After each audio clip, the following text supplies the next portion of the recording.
Have you ever tried ostrich meat?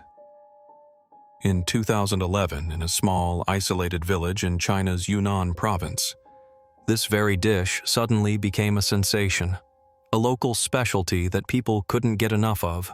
Folks would literally line up, fighting to buy every last fresh slice, vibrant red with streaks of pale yellow fat, sold by a quiet old man.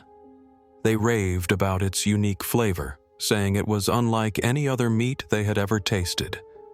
But what if I told you that wasn't ostrich meat, that it was human meat?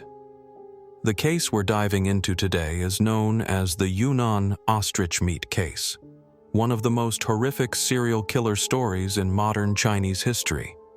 It exposes the chilling truth about a monster named Huang Yongliang, the man who turned a peaceful town into a living hell, who turned missing young men into meals served at dinner tables, and even sold their flesh openly at the market. When the truth finally came out, dozens of people were rushed to the hospital, their stomachs churning uncontrollably. This is a story you will never forget. The year is 2011 in Jining County, a quiet rural area in Yunnan. Even in the 21st century, many parts of this region felt untouched by time, almost ancient. And it was in this very town that something strange started happening at the local farmers' market. At a rundown meat stall, the owner, an elderly man named Huang Yongliang, started selling a brand new product he called ostrich meat. This was weird, to say the least. Ostriches weren't exactly a common farm animal in this part of the country. But the meat Zhang was selling looked incredibly appealing. It was bright red, almost like beef or venison, but it had these distinct light yellow veins of fat. Curious locals, the kind who always want to try something new, decided to give it a shot. And after just a few meals, word of its flavor spread like wildfire. People said Huang Yongliang's ostrich meat was unbelievably tender and fragrant, with a strange, subtle sweetness that you just couldn't find in regular livestock. It quickly became a local delicacy, the talk of the town. Demand skyrocketed. But whenever people asked for more, Zhang would just shake his head and refuse. He'd always make an excuse, saying, "Ostrich meat is rare, the supply is very limited." He'd only sell a few pounds a day, and sometimes he'd sell out completely, forcing customers to literally fight over the last few pieces. This scarcity only made people want it more. They figured it had to be good because it was so rare. The whole town of Jining was caught in a frenzy, desperate to buy a meat from an animal they had never even seen. You have to understand the mindset here.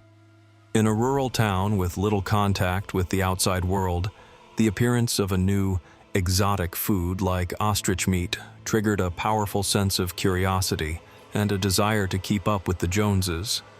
They wanted the experience, the bragging rights of having tasted something so special.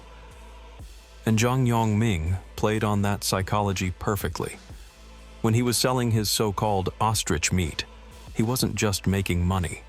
He was feeding a sick, twisted arrogance. He knew exactly what he was selling. Every compliment from a customer about the unique flavor was an applause for his horrific crimes. He'd stand there, cackling to himself, watching the foolishness and greed of his neighbors, knowing they were unknowingly participating in his monstrous secret. The scarcity he created wasn't about supply. It was about prolonging his twisted game of cat and mouse and heightening his own personal thrill. The ostrich meat craze started to really tick off the other butchers in the market. Seeing this golden opportunity, a few of them decided to get in on the action. They went out of their way to find legitimate ostrich farms, spent a good chunk of money to haul back a huge supply of real, high-quality ostrich meat, and set up shop in the Jining market. But then, a harsh reality hit them. Nobody bought it. Zhang's old customers, after trying the real deal, all shook their heads in disgust.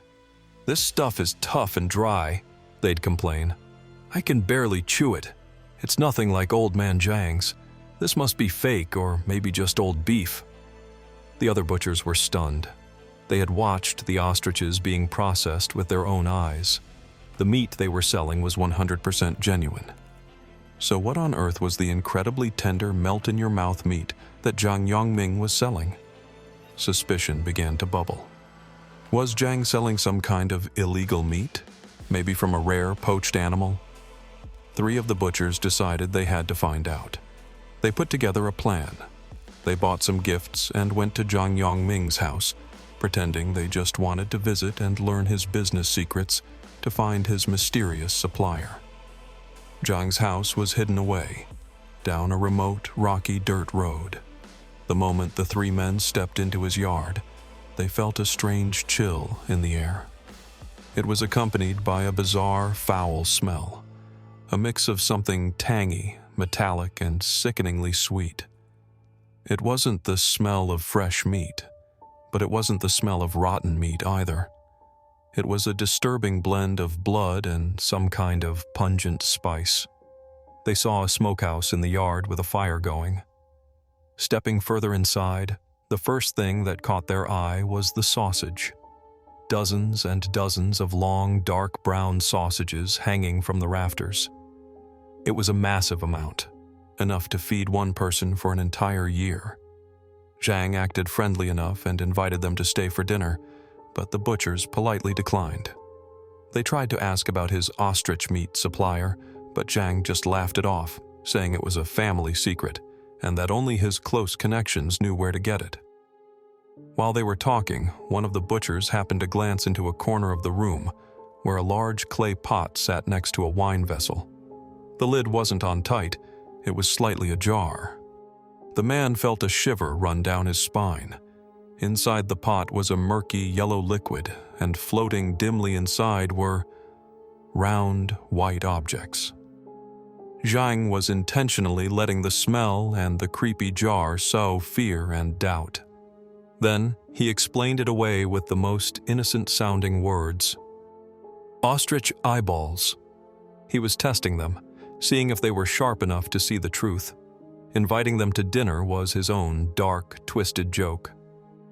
What is that, old man Zhang?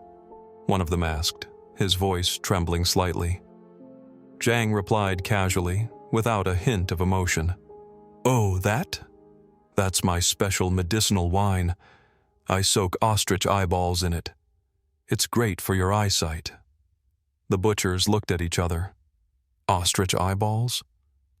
They had never heard of such a grotesque concoction. But as they looked around, they couldn't find any other trace of an ostrich. No feathers, no bones, no signs of slaughter. Realizing they weren't going to get any more information, the 3 men quickly made their excuses and left. They felt deeply unsettled by the foul smell and the image of that jar of eyeballs, but they couldn't put their finger on what was wrong. All they knew was that they were lucky they hadn't stayed for the dinner Zhang Yongming had offered. That luck would save their lives. 1 year later, they would understand why. In many serial killer cases, the perpetrators often live in environments that any normal person would find deeply disturbing. The bloody, foul smell and the general chaos in Zhang Yongming's house were clear signs of a man living on the fringes, hiding a terrible secret. This is reinforced when you look at his criminal record, which we'll get to in a moment. Let's rewind. Back in 2007, while the ostrich meat craze was just beginning, a terrifying pattern of events was already unfolding in Jining, the disappearances of teenage boys and young men. The first case was on May 1, 2007. The victim was a boy named Li Linli. That morning, Linli went to work in the fields with his father. Around noon, his dad told him to go home and heat up their lunch. But when his father returned home, Linli was gone. The food was still cold. The door was unlocked. The boy had simply vanished into thin air. Police investigated but found nothing. At the time, a child getting lost or even kidnapped wasn't unheard of in the countryside, and the case eventually went cold. But it didn't stop. From 2007 to 2012, at least 17 teenagers and young men disappeared without a trace in Jining. No explanation. no leads. Later investigations would reveal they all had one chilling thing in common. They vanished on or near the dirt road leading to Huang Yongliang's house. It was a secluded road with very few passers-by, right next to a dense forest, the perfect place to commit a crime without being seen. To Huang Yongliang, the young men who walked down that lonely dirt road weren't people. They were inventory. A previous murder conviction had turned him into a predator. After being released from prison, he couldn't control his bloodlust. He chose that secluded road because it gave him a sense of ultimate power, the power over life and death. The breaking point came in 2011, the same year the ostrich meat craze was at its peak. The town of Jining saw 7 disappearances in a single year. This was too much for the community to bear, and it finally caught the attention of the national media. The constant disappearances created a wave of absolute panic. People in Jining were terrified, refusing to let their children leave the house. As Chinese news outlets swarmed the town, China's Ministry of Public Security was forced to step in. A special task force was assembled, assigned to solve this horrifying string of missing persons cases. The special unit started their work on that dirt road, the road of death. They quickly realized it was the one common link in every case. The area was surrounded by dense woods, there were no security cameras, and very few people ever used it. Anyone could commit a crime there and easily hide the evidence. Police began to draw up a list of suspects. Among those providing information was the father of the very first victim, Li Linli. He gave the police a name, Huang Yongliang. He lives less than a kilometer from that road, he told them, and he's a convicted murderer. Huang Yongliang's past was a critical piece of the puzzle. He was a Jining local who, in 1974, had been arrested and convicted for intentional homicide. He served over 20 years and was released around 1997. After prison, Zhang lived a reclusive life, keeping to himself and working as a small-time meat vendor. His criminal record, his bizarre personality, and the location of his house made him suspect number 1. The task force made a decision. Raid Huang Yongliang's home. Immediately.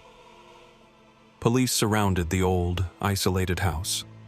The moment they pushed the door open, the first thing that hit them wasn't light, but a wave of cold air and a foul, gag-inducing stench so powerful that even seasoned police officers recoiled in horror.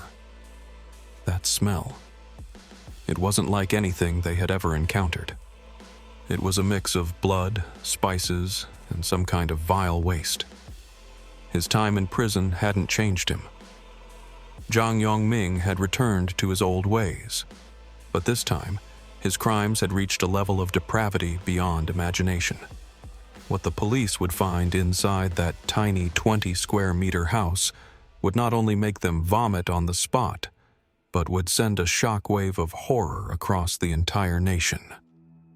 A monster had been living in their midst for years, turning their missing sons into sausages hanging from the rafters and eyeballs floating in a wine jar. The unique flavor of that ostrich meat the whole village had been eating. That was the taste of despair, the taste of a monstrous crime. Join us for Part 2, Hell on Earth, as we uncover the gruesome evidence found in Zhang's home, hear the killer's chilling confession, and see justice served.